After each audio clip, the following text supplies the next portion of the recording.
नमस्कार, प्रणाम दोस्तों। सबका सच हमारे YouTube चैनल में आपका स्वागत है। उम्मीद करता हूं आप ठीक होंगे और मेरे इस वीडियो को देख रहे होंगे।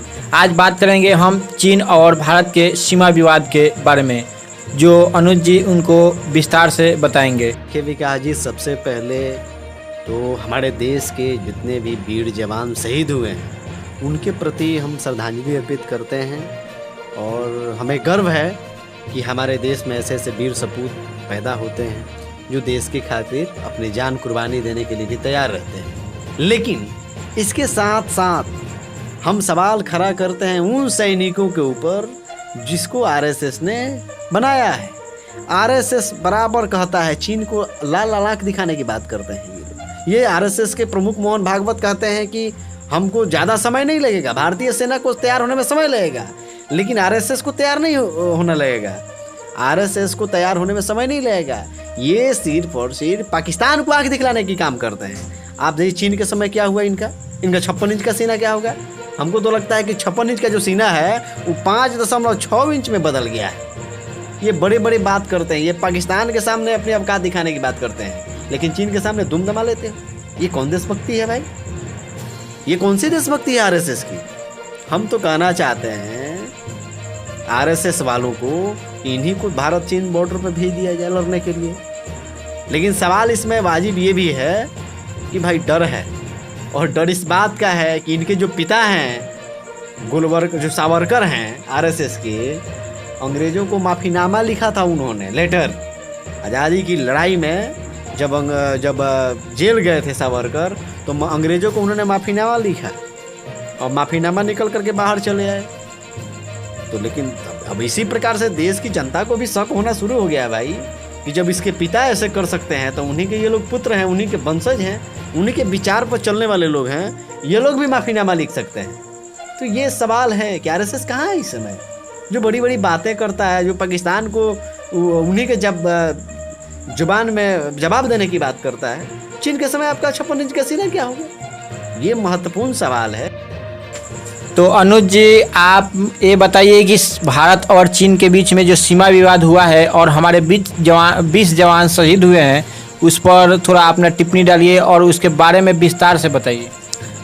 देखिए विकास जी, सबसे पहला सवाल ये है कि भारत और चीन के बीच में जो सीमा विवाद है, और इस समय भारत के जो प्रधानमंत्री का जो स्टेटमेंट आया उस दिन कि चीन ने हमारा 1 इंच ज़मीन भी नहीं पकड़ा है, तो सबसे पहले ये सवाल है कि भारत की जो मीडिया है और भारत के जो प्रधानमंत्री हैं, यह जो अपनी कहें कि फेलियर साबित हुई है जो उनकी नीति, उसको ये छुपाने का प्रयास कर रहे हैं। और दूसरी चीज़ कि जब चीन ने हमारा ज़मीन कब्जा नहीं किया तो फिर विवाद किस बात को लेकर के हुई? आखिरकार हमारे जवान मारे क्यों जा रहे हैं?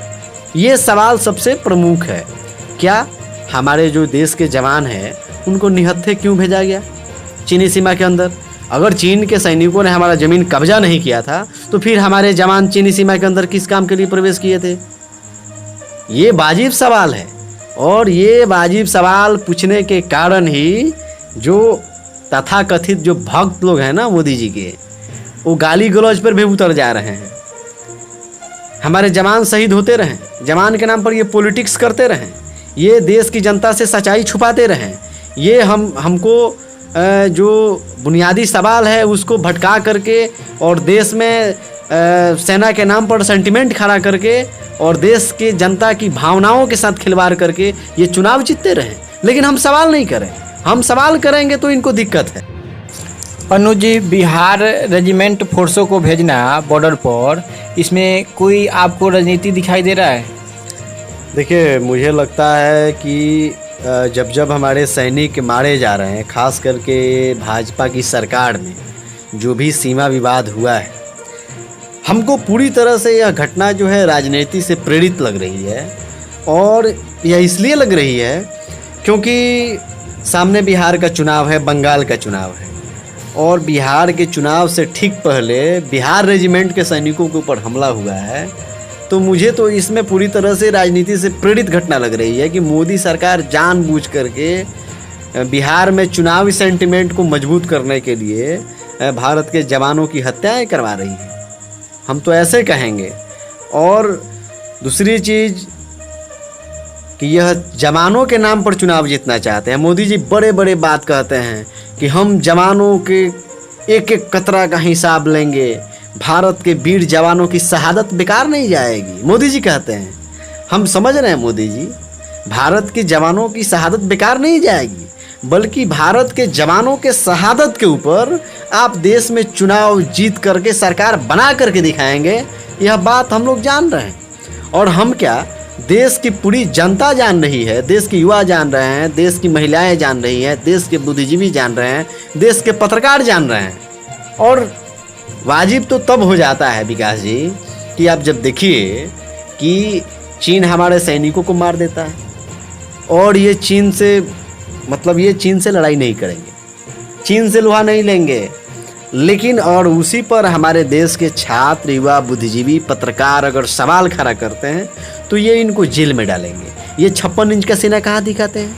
ये 56 इंच का सीना हमारे छात्रों के ऊपर दिखाते हैं जो अपनी शिक्षा के अधिकार के लिए लड़ते हैं, जो फीस बढ़ता है तो फीस कम करने के लिए लड़ते हैं, उनके ऊपर ये लोग 56 इंच का सीना दिखाते हैं। ये पत्रकारों के ऊपर, जो पत्रकार कहें कि पूरी तरह से पत्रकारिता कर रहा है, लोकतंत्र का चौथा स्तंभ होने के नाते निष्पक्ष पत्रकारिता कर रहा है, वाजिब सवाल कर रहे हैं सरकार से, उसके सामने ये 56 इंच का सीना दिखाते हैं। अनुज जी, लोग तो कहते हैं कि मोदी जी विदेश यात्रा कर रहे हैं और विदेशों की नीति मजबूत है, फिर ऐसा क्यों चाइना कर रहा है हमारे साथ? देखिए विकास जी, जहाँ तक मोदी का विदेश दौरे का सवाल है तो भारत के इतिहास में, आज़ाद भारत के इतिहास में कोई भी प्रधानमंत्री ऐसा नहीं हुआ जो इतना ज़्यादा विदेश का दौरा किया। और ख़ास करके भारत और चीन के रिश्तों की अगर बात की जाए तो अभी तक 18 बार भारत के प्रधानमंत्री और चीन के राष्ट्रपति से मुलाकातें हुई है।